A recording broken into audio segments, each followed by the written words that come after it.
நமது வெல்லும் வேட்பாளர் ஜி.கே.எம். தமிழ்குமரன் அவர்கள் என்னுடைய பெருமதிப்பிற்குரிய சமூக நீதி போராளி மருத்துவரையா ராமதாஸ் அவருடைய நம்பிக்கைக்குரிய வலதுகரமான அண்ணன் ஜி.கே. மணி அவர்களுடைய அருமை மகன்தான் ஜி.கே.எம். தமிழ்குமரன் அவர்கள். ஆனா இப்போ ஸ்டாலின் அவர்கள் ஓட்டு கேட்கறதல்ல, அதாவது ஒரு முதலமைச்சர் மக்களை உங்களை பார்த்துட்டு ஓட்டு கேட்டா என்ன கேட்கணும், நான் 5 ஆண்டு காலத்தில் ஒரு சாதனைகள் செய்ய, அதெல்லாம் இல்ல. என்னை பத்தி பேசணும், நம்ம கட்சியை பத்தி பேசணும், இந்த துரோகிகளை பத்தி பேசணும். இதுதான் ஸ்டாலின் அவர்களுக்கு வந்தது. அவர் ரத்தத்திலே இருக்கு.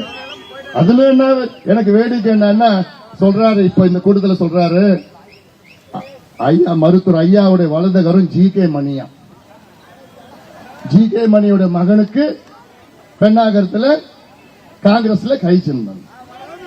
அதாவது ஜி.கே. மணி ஐயாவுடைய வலதுகரம் இல்ல, ஜி.கே. மணி ஸ்டாலினுடைய வலதுகரம்,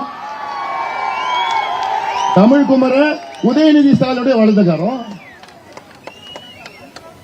துரோகிங்க 2 பேரும். இந்த துரோகிகளுக்காக அங்க இருந்து வந்து இவர் ஓட்டு கேட்கிறாராம். ஆனா இருக்குது, நான் அதை பத்தி நான் உள்ள நாளைக்கு வச்சுக்கிறேன். பெண்ணாகரத்துக்கு போறேன். நான் இன்னைக்கு நம்ம தொகுதியை பத்தி பேசுவோம், தர்மபுரி பத்தி பேசுவோம்.